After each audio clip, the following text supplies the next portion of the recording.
Et salut à toi! Alors pour remettre les choses dans le contexte, toi, tu es en train de regarder cette vidéo une semaine après celle sur la E.T. Max de Bigod que j'ai faite la semaine dernière.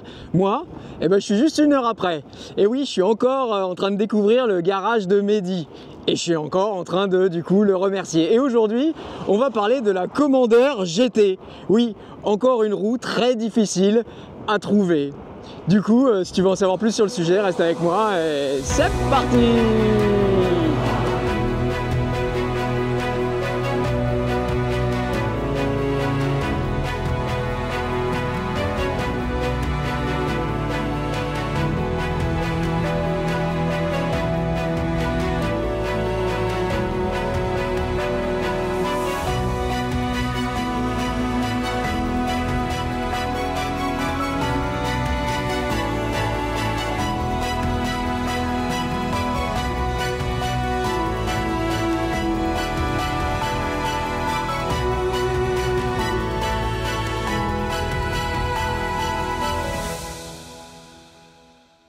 Alors tu vois, c'est fou parce que c'est vrai que les dernières roues que j'ai utilisées, il y avait une espèce de démarrage, il fallait vraiment se la mettre sous les pieds. Là, c'est tout simple, c'est tout facile. Est-ce que c'est parce que je reviens, comme je te disais en introduction, de l'essai de l'E.T. Max? Je sais pas.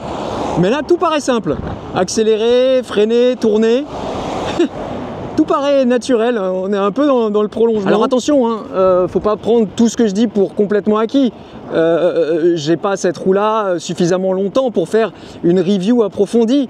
Mais en découverte, tout de suite, je trouve qu'elle est agréable sous les pieds, elle est facile à rouler. C'est pas toujours une donnée d'avoir un bon centre de gravité, d'avoir les pédales au bon endroit, la coque qui est bien balancée. C'est pas toujours gagné. Souvenons-nous que la Commander GT, c'est la grande sœur de la Commander Mini, c'est-à-dire qu'elle est tout pareille, mais en cellule 50S et avec un pneu de 18 pouces plutôt que 16. Alors on reparlera du look propre justement au modèle de Extreme Bull, mais ce qui est aussi l'identité Extreme Bull, c'est la suspension. Très dure, très dure, je reconnais celle de l'Extreme Mini. Cela dit, Mehdi m'a dit qu'il existait peut-être deux modèles. Bon ben là, on a encore un modèle dur, je dirais. L'algorithme, c'est très sympa. On reconnaît l'algorithme Bigod, t'envoies, ça avance, ouais, c'est vraiment chouette. Au freinage par contre, et c'est là que je me dis que la E.T. Max est vraiment particulière, la E.T. Max avec ses 50 kg, finalement tu freinais vraiment, et je le dis, c'est pas galvaudé, comme avec une roue de 40. Et là, on a une roue de 40, et ben je trouve que justement elle freine presque moins bien, quoi. Et maintenant, faisons le tour du propriétaire. Alors, c'est vrai que d'aspect, c'est très brut, c'est très... Mais c'est pas moche, tu vois, il y a un aspect un peu fait dans le garage, comme je te disais, avec ce garde-boue qui fera le job, certainement mieux que d'autres d'ailleurs, mais voilà, avec des petites vis, des petits machins. D'ailleurs, toutes les vis sont minuscules. C'est très étonnant. Alors, c'est difficile de juger cette roue-là parce que, comme je te disais, c'est celle de Mehdi et il a un peu, tu vois, le sticker qui est joli. Normalement, il n'est pas là. L'écran, il n'est pas allumé parce qu'il a bricolé. Mais déjà, on peut voir, tu vois, les crash bars qui sont très bien. On peut et installer, ils sont tout petits, les pas de vis, mais on peut y clipser des choses. Le phare, tu te souviens, c'est le même que sur la Mini, c'est-à-dire il y a... En bas c'est blanc et au-dessus c'est jaune, ça donne un côté très rétro et c'est assez sympa. À l'arrière tu remarqueras qu'il n'y a pas de béquille, non, ici ils ont choisi de la mettre à l'avant. Mais tu vois, tel que les pads sont mis, et ben la béquille pourra pas se poser sans que les power pads soient abîmés. À l'arrière on a un trolley qui est pas très haut, il faut bien l'avouer, mais qui fera le job. Je te dis, il y a un côté roue électrique très agréable, mais avec des options et des finitions un peu dépassées. Ici, tu vois, ils ont ajouté ça par rapport à la Mini, c'est-à-dire un ruban LED, sauf que si tu regardes, il n'y a pas de passage pour le câble, tu vois, donc le câble il passe par là, pareil de l'autre côté. C'est des trucs un peu aberrants. Tu vois les câbles là, regarde, il y a des câbles partout. Je te dis, ça rappelle la bonne vieille époque de Bigod. Les pédales, ce ne sont pas les pédales d'origine, mais pas loin.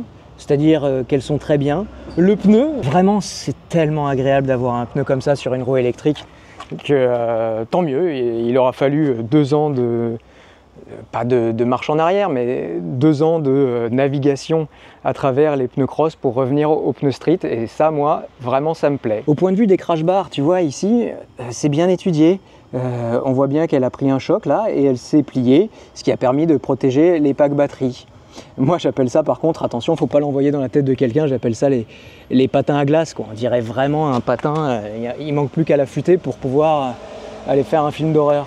Les power pads sont les mêmes que la Commander Mini. J'aime bien, moi, que ce soit relié par l'arrière, même si ça empêche un peu de le régler comme on voudrait, mais en ce moment, de toute façon, c'est difficile, vu que les coques sont de plus en plus fines.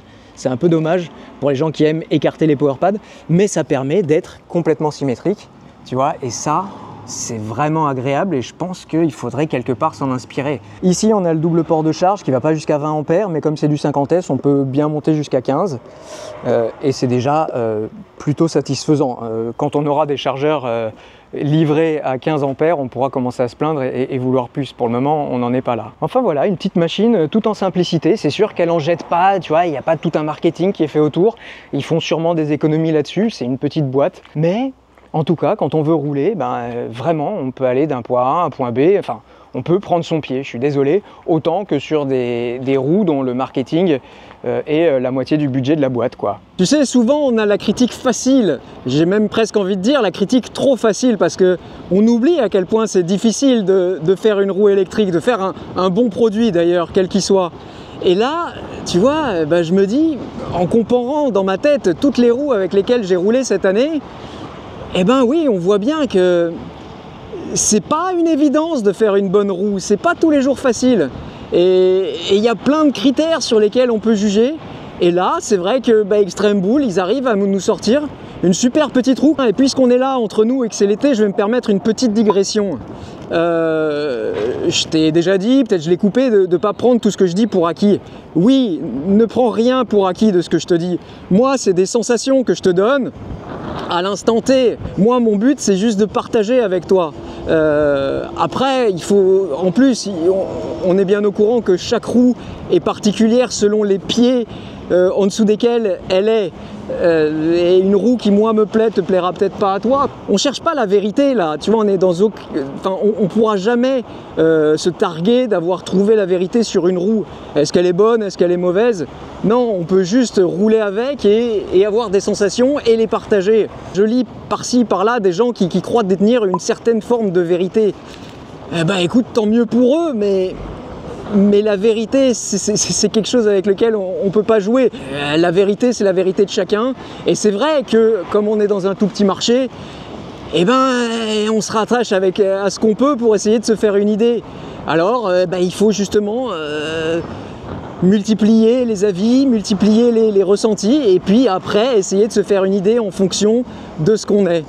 Voilà, tout ça pour dire que moi, sur cette Commander GT, je prends mon pied. Hein. Ce qui se dégage de ce test, de cette Commander GT, c'est une forme de simplicité comme ça. Ça en met pas plein la tête, mais tout ce qu'il faut est là.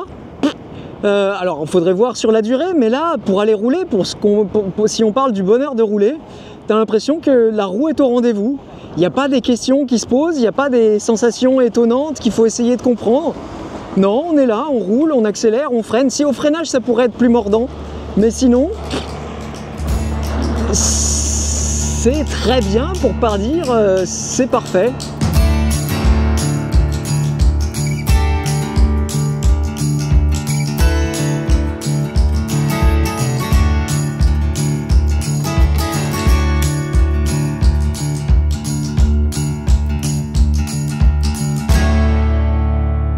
Alors aujourd'hui on parle beaucoup de roues, mais aussi on parle de ce qu'il y a à côté, et c'est vrai que, encore une fois, le test de cette Commander GT me fait réaliser à quel point en ce moment tout le monde, en France en tout cas, n'a l'air de parler, même à l'international, n'a l'air de parler que de vétérans. Alors je sais pas par quel miracle, c'est vrai que les roues vétérans sont très très bien, et la Lynx en particulier, mais tu vois, en fait le marché il est plus ouvert qu'il n'y paraît. Il y a plein de modèles différents, avec tous leurs avantages, leurs inconvénients, mais à l'usage, je pense que chacun peut trouver chaussure à son pied. Oui, je suis désolé, cette roue-là, Alors encore une fois, une roue, c'est pas juste quand on va rouler, il y a aussi la distribution, le SAV, je suis d'accord avec toi. Mais en termes de sensations pures, et c'est pour ça qu'en effet, Mehdi, c'est un passionné, il sait exactement où il met les pieds, et il savait très très bien qu'en achetant cette Commander GT, il serait satisfait. Mais voilà, maintenant cette journée de test est terminée. Pour toi, c'est un peu cette session de test depuis la semaine dernière qui est terminée. Avant de conclure, je voudrais franchement remercier du fond du cœur Mehdi de m'avoir ouvert son garage et toutes ces belles roues qu'il a à me proposer. Des roues de connaisseurs, des roues qui va dénicher au-delà du marketing qui l'entoure. Non, lui, il sait ce qu'il veut et ça, c'est très très agréable. Vraiment, merci Mehdi. Voilà, maintenant, toi, je te souhaite de passer une bonne fin d'été, de revenir en septembre tout requinqué, tout frais, tout reposé. Je te laisse là et je te dis pas la semaine prochaine, non, pour pas une nouvelle vidéo et pas de nouveau sujet. À septembre.